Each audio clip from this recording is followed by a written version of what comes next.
Mais qu'est-ce qu'il va faire? Parce qu'il est devant un besoin, il est devant une situation, il est devant un problème, il est devant un combat. Alors la Bible dit, tout le monde est en train de voir parce que nous sommes en spectacle. Alors Dieu s'est dit, mais qu'est-ce qu'il va faire? Tout ce que Dieu sait, je lui ai donné la notion de la foi. Et il sait que la foi, c'est une ferme assurance des choses qu'on espère, une démonstration de celles qu'on ne voit pas. Et que lorsque quelqu'un a la foi, même devant quoi que ce soit, il prend son courage et il dit des choses certaines. Alors Dieu s'est dit, ok, voici quelqu'un que je vous donne. Regardez ce qu'il va faire. C'est une scène, c'est une histoire, c'est un spectacle. Regardez. Maintenant, tout le monde regarde. Et imaginez que quelque part vous allez faillir, quelque part, je ne sais pas, vous allez déconner, regardez quelque part, vous n'allez pas faire des choses pour honorer le Seigneur pendant que le monde entier regarde, les anges regardent, les démons et les satans regardent. Donc quelque part, donc mes amis, vous allez tellement humilier et faire honte tellement au Seigneur parce que Dieu a tellement confiance que lorsque quelqu'un a la foi, jamais il ne peut échouer parce que la Bible dit, Dieu a donné à la foi de ne jamais faillir. La Bible dit, la foi, c'est une victoire qui triomphe toujours. Dites Amen. La foi, c'est une victoire qui triomphe. Donc mes amis, tel que nous avons la foi et tel que nous jouons devant les problèmes, tel que nous réagissons devant les problèmes, mes amis, nous sommes en spectacle, nous sommes regardés. La Bible dit, nous sommes environnés d'une si grande multitude de témoins, de nuées. Donc les ciels regardent.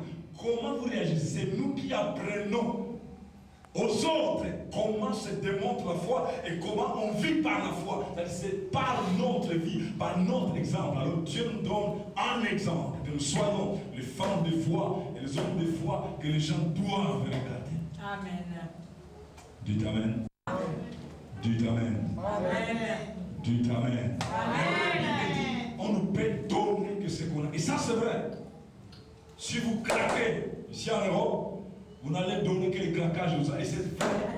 Mais la Bible dit qu'on ne peut donner que ce qu'on a. Mais quelqu'un qui a craqué, écoutez, mais s'il faut qu'il donne des paroles à quelqu'un d'autre. Mais c'est seulement le découragement, la démotivation et tout ce qui est dans le sens de craquer aussi. Dites Amen. Amen. Dites Amen. Amen. Dites un grand Amen. Amen. Mais vous savez, quand notre frère Amédée est arrivé nouvellement, mais tout ce monde qu'il a rencontré par-ci, par-là, de connaissances des amis en réalité, ils étaient seulement en train de le décourager. Il dit, oh mon ami, tu es venu ici. Il est ici en France. Oh non, mais vous allez sentir, vous allez voir comment les gens ici souffrent. Vous allez voir cela. Avoir les papiers ici, mais c'est une pénurie terrible, manger, tout cela, mais vous allez connaître. C'est parce que tous ces gens en réalité, c'est les gens qui d'autres sont dans le craquage, qui d'autres encore. Je ne sais pas, on lit les papiers après avoir craqué.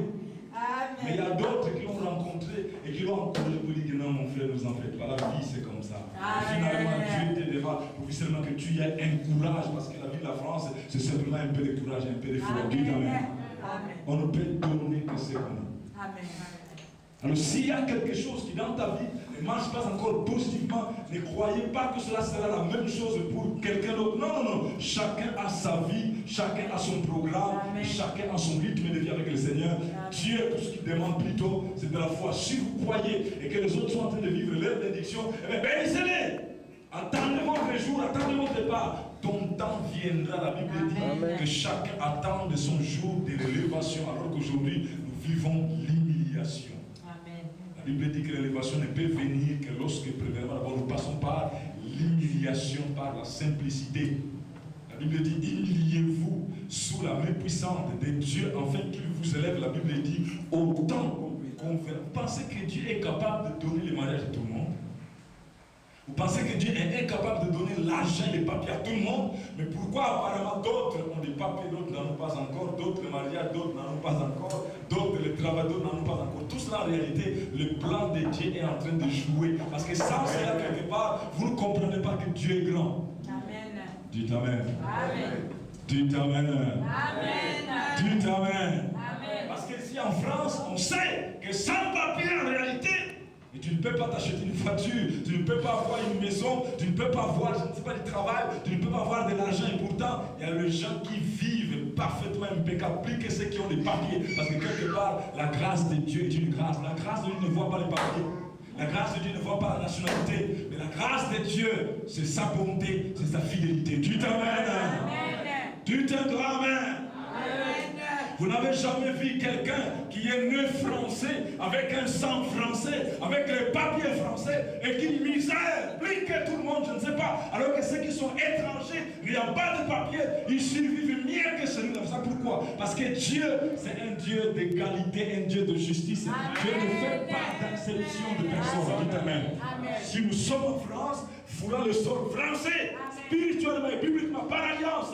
Nous sommes Français et encore plus, encore pour nous, nous sommes encore des Français par alliance, c'est différent avec les Français consanguins. Amen. Et ils ont les sang français surtout, mais nous avons, nous, l'alliance de la promesse. Amen. Et la promesse de Dieu a toujours des bénédictions, dites Amen. Dites un grand Amen. Amen. Un grand Amen. Amen. Qu'il veuille ou non, nous régnerons avec Jésus-Christ et nous marcherons en pleine France et rendre ministère pour sa gloire. Papier ou pas papier, la terre française appartient au Seigneur Dieu. Amen. C'est Dieu qui donne les papiers. C'est Dieu qui... J'étais tout à l'heure là dans une voiture avec un pasteur qui rapidement m'a ramené tout de suite là. Il m'a dit, mais pasteur, je vais vous partager un miracle terrible que je viens de vivre vraiment dans ma vie. Il dit, mais je suis arrivé ici en France n'ayant vraiment rien du tout. Rien du tout. Je suis allé pour la cause de mes papiers. J'ai parlé tout ce que je pouvais dire. Je ne sais même plus encore tout ce que j'ai dit. Et alors on lui dit, ok, allez-y, donc nous allons te répondre quelques temps après. Mes amis, il venait d'arriver en France. Il a dit tout ce qu'il a pu dire. Vous savez l'histoire. Et 2 mois après, il allait voir dans sa boîte aux lettres. On était en train de le rappeler. Et quand il est arrivé là-bas, mes amis, par la grâce du Seigneur, on lui donne simplement ce papier comme ça. Et lorsqu'il revient à la maison, il dit, Seigneur, mais ça c'est toi qui l'as fait. Parce que moi j'ai dit tout ce que je pouvais dire. Et tu sais que tout ça n'a pas de fondement, même si c'est toi, pardon. Mais vraiment, tu m'as donné le papier, c'est mien. T'as mien. Pour dire que bon, je sois libre de te servir, ça c'est bon. Et alors, quelques jours après, sa femme va venir. Et il va aller voir les mêmes personnes pour leur dire, ok, je vous ai parlé de mon épouse, n'est-ce pas, dans mon histoire, voilà. Donc elle est déjà là. Alors si vous m'avez donné les papiers par la même histoire, elle aussi, elle est concernée par la même histoire, mes amis. Mais Dieu fait des choses. Cette femme n'est pas passée sous le jugement, rien du tout.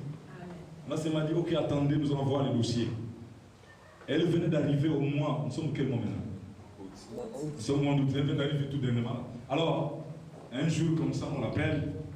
Il dit, ok, comme nous avons donné les papiers à ton mari, toi aussi, voici donc tes papiers. Donc cette femme, elle n'a même pas parlé quoi que ce soit, elle n'a pas fomenté une histoire, et finalement, elle accède donc réellement à sa résidence, légalement en France, ayant des papiers. Et alors le fait de me dire que notre Dieu est terrible. Parce que l'histoire que j'ai fomentée là-bas, mais Dieu ne peut pas me donner les papiers parce que c'était vraiment un gros mensonge. Mais Dieu sait mon cœur, que dans mon cœur, j'avais besoin de papiers pour être libre et le servir. Amen. Et on n'a pas de choix, je suis passé par là. Et comme Dieu me les a donnés, ok, gloire à lui. Dites Amen. Dites Amen.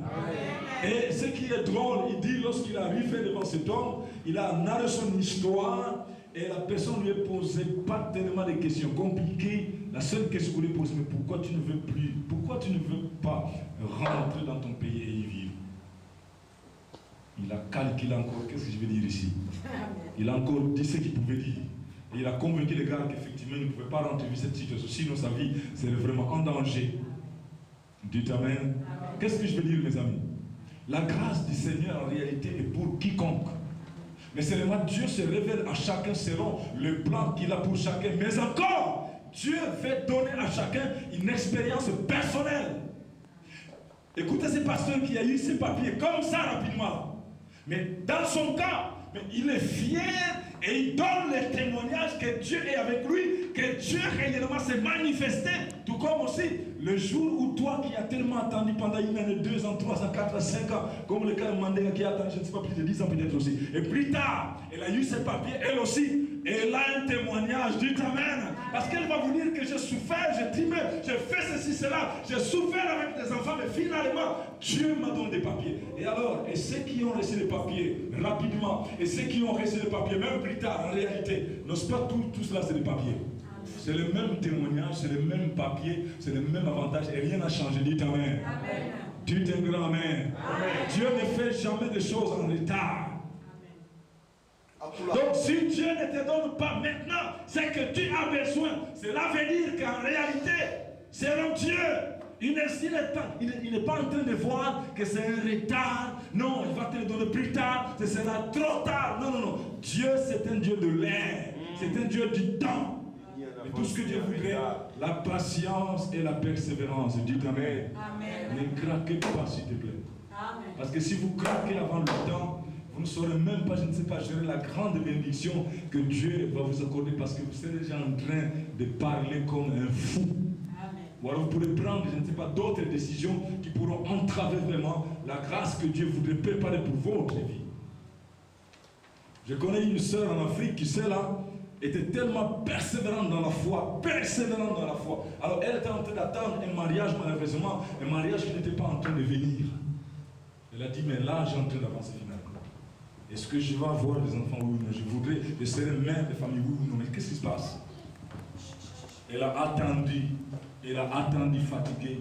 Elle a attendu fatiguée. J'ai dit, bien une sœur. Et la sœur, elle est tombée entre les mains de païen, vraiment favorablement comme ça. J'ai dit, bien une sœur engagée, puissante, charismatique, zélée. Dites Amen. Amen. Dites Amen. Amen. Je me dis que si cette sœur-là persévérait, Dieu allait la bénir infiniment. Parce que vous savez, la Bible dit, celui qui persévère jusqu'à la fin, en réalité, doit goûter l'accomplissement de la promesse de Dieu. Ça, c'est clair. Amen. Mais si vous lâchez la foi avant le temps consommé, avant le temps prévu, c'est comme si quelque part vous perdez. Mes amis, cette sœur était, c'est-à-dire un des responsables dans mon église que je dirige au pays. Elle s'appelle Françoise, une sœur très intelligente. Et alors dans ce lieu de service, elle était un cadre. À son âge, un grand cadre. C'est elle qui était la secrétaire de direction de l'AGETRAF à l'époque. Mes amis, lorsqu'elle est tombée entre les mains d'un païen, et alors un païen, je vous assure, coléré, alors un païen hostile à l'évangile. Aussitôt donc que la sœur est tombée entre ses bras, la première ordonnance, la première interdiction, plus jamais je ne verrai ici chez moi un de tes frères dans la foi, l'une de tes sœurs dans le Seigneur. À partir d'aujourd'hui, porte fermée et chemin bloqué. La deuxième ordonnance, plus jamais, je ne te verrai prendre une Bible. Oh Dieu, Dieu, Dieu. Moi aussi, j'y crois aussi. Sachez que j'ai dépensé mon argent pour t'avoir. En réalité, ici, c'est moi le chef. Et tu te soumets à ma vie, tu te soumets à mon autorité et tu te soumets à ma foi. Cette sœur charismatique, cette sœur pentecôtiste, son mari l'a obligé. Tu me suis dans mon église catholique. Dites Amen. Alors, cette sœur, mes amis, s'est mariée. Je dis bien cette sœur s'est mariée. Nous, ces responsables, nous, ces pasteurs, ne sommes pas allés. Parce que son mari a dit aucun. Parce que vos pasteurs là sont souvent complices avec vous. Je ne vais pas voir aucun. On n'est pas allé. Et depuis qu'ils se sont mariés, je pense qu'aujourd'hui, c'est environ presque 15 ans environ. Et comme Dieu est Dieu, il sait comment coincer les gens. Ni la sœur, ni le frère, jusqu'aujourd'hui, aucun n'est capable en réalité d'une maternité. Rien. Ils n'ont pas encore d'enfants jusqu'aujourd'hui. Dieu les a coincés là. Vous allez comprendre qu'avec Dieu, il faut la patience et faire des choses en son temps. Alors, je suis allé à Kin à 2 reprises. J'ai tout fait pour revoir cette sœur. Jamais je n'ai eu l'accès. Parce que son mari, vraiment, c'est un lion. Jamais la sœur ne sort. Et jamais elle part regarder, même sa famille. Elle est vraiment dans une prison parce que c'est qu'elle a lâché la persévérance. Parce qu'elle s'est dit, mais là, j'ai en train d'avancer. Est-ce que je ne serai pas mère de famille? Mais qu'est-ce qui m'arrive? Entre les mains des païens, or, en réalité, c'est pour véritablement une prison. Je n'ai pas vu cette sœur à 2 reprises. Je ne sais pas ce qui arrive. Elle était une fille belle, jolie. Quand vous regardez une sœur, vous comprenez que la grâce de Dieu, sa beauté est réellement avec elle. Mais là où je parle vraiment, elle a complètement fané. Tout est poussiéreux. Quand vous regardez, vous dites, mais tiens, elle a les poids sur le corps, qu'est-ce qui se passe? Et pourtant, elle a l'argent. Ils ont une grande villa vers Binza, Pigeon, et ainsi de suite là. Mais elle n'a pas la joie, elle n'a pas le bonheur. Parce que quelque part, la grâce de Dieu, en réalité, n'a pas été pour elle vraiment d'une grande utilité. Mes amis, la persévérance, c'est bon. Dites Amen. Amen. Dites Amen. Amen. Surtout pour vous qui êtes encore trop jeunes, comme je vois ici, trop jeunes encore, célibataires, Amen. et qui vivent en pleine France avec toutes les difficultés et les contraintes, mes amis, persévérons seulement. Dieu a un plan. Dieu ne vous a pas ramené en France en réalité pour que vous souffrez. Dieu ne vous a pas ramené en France en réalité pour que vous soyez exposés. Il y a un plan, il y a un carnaval de Dieu pour votre vie. Mais repérez cela et marche. Acclamons la parole, nous nous levons, nous allons parole, mon Dieu, révèle que ta gloire, ô Jésus, révèle en ces nuits. Dans nos vies, que ta gloire, ô Seigneur, Jésus, vienne. Que ta gloire, ô Dieu, révèle. Que ta gloire, ô Seigneur, révèle en ces nuits. Parmi nous, que ta gloire, Seigneur, que ta gloire, Dieu vienne, que ta gloire, Seigneur, vienne parmi nous, dans nos vies, que ta gloire revienne, que ta gloire revienne, que ta gloire revienne. Notre frère Marc, que Dieu est en train de nous réserver parce que la Bible dit, si nous croyons et si nous persévérons avec Dieu, nous ferons des exploits et nous vivons réellement sa fidélité. Père Saint, je te bénis, qu'on entend ce qu'on entend vient de la parole de Dieu. Nous avons écouté cette parole, Papa. Nous croyons que ceux qui étaient fatigués, Seigneur Dieu, tu les as affermis. Oui, Seigneur Dieu, nous savons que personne ne peut marcher sans toi. Et cette fois, Seigneur Dieu, ne peut nous tromper, car la Bible dit l'espérance ne trompe point. L'espérance de Dieu ne peut pas nous tromper, Papa. C'est vrai, Seigneur Dieu, nous qui sommes voyagés, qui sommes ici à Paris, oh Papa, nous ne sommes pas venus pour que nous soyons exposés, mais tu as un plan avec nous, Seigneur Dieu. C'est pour cela, oh Dieu, nous voulons faire ta volonté, car Jésus, quand il est descendu ici sur terre, il a déclaré clairement, je suis descendu du ciel non pour faire ma volonté, mais la volonté de celui qui m'a envoyé. Seigneur Dieu, je laisse mes soeurs, je laisse mes frères entre tes mains, afin qu'ils fassent ta volonté, parce que c'est par ta volonté, Seigneur Dieu, qu'ils vont vaincre l'ennemi, Seigneur. Merci, Papa, parce que toi, tu es Dieu, tu honores toujours ta parole, ô Dieu Tout-Puissant. Oui, Père, nous savons que Joseph, ô Dieu, qui était esclave, prisonnier, mais il a persévéré, Seigneur Dieu. Il s'est séparé du péché et toi, tu l'as élevé. Oh Père, que nous prenons cet exemple, Seigneur Dieu. Nous voyons aussi Abraham, Seigneur, car la Bible dit tout ce qui est écrit, c'est pour nous servir d'exemple. Lui qui a reçu la promesse, Seigneur, il a fallu qu'il persévère au Seigneur Dieu, afin d'avoir l'enfant qu'il attendait, Seigneur Jésus. Merci parce que, Seigneur, toi, tu nous donnes encore beaucoup d'exemples, Seigneur. Daniel qui priait pour qu'il soit libéré de l'esclavage, Seigneur Dieu. Dès le premier jour, oh, toi, tu as écouté sa prière et tu as exaucé, mais il a fallu qu'il attende encore 21 jours. Merci, Seigneur Dieu, parce que tout cela nous sert d'exemple, Seigneur Dieu. Encourage-nous, ô Seigneur Dieu, afin que, Seigneur, nous soyons des exemples, ô Seigneur, à tous ces peuples qui nous regardons et qu'ils disent merci, Seigneur, parce qu'ils ont réellement un Dieu vivant. Je laisse l'instrument que tu as utilisé ce soir entre tes mains. Bénis cet instrument, Seigneur Dieu. C'est un instrument précieux, ô Dieu de gloire. Nous savons, ô Dieu Tout-Puissant, nous sommes créés en 3 dimensions. Nous avons le corps, nous avons l'âme et l'esprit. Ne laissez l'esprit, mais l'esprit. Nous te bénissons, Seigneur Dieu. Je laisse ton peuple entre tes mains. Oui, Seigneur, dès nos retours à la maison, que nous méditons cette parole, Seigneur Dieu. Nous savons que, oh, par cette parole, oh Seigneur, les portes vont s'ouvrir. Au nom de Jésus, nous te prions ainsi. Amen. Amen. Parce qu'en Jésus, je suis sauvé, j'ai la victoire sur toutes ces choses. Un jour j'irai près du Seigneur. Voici la fin de mes souffrances. Parce qu'en Jésus, je suis sauvé.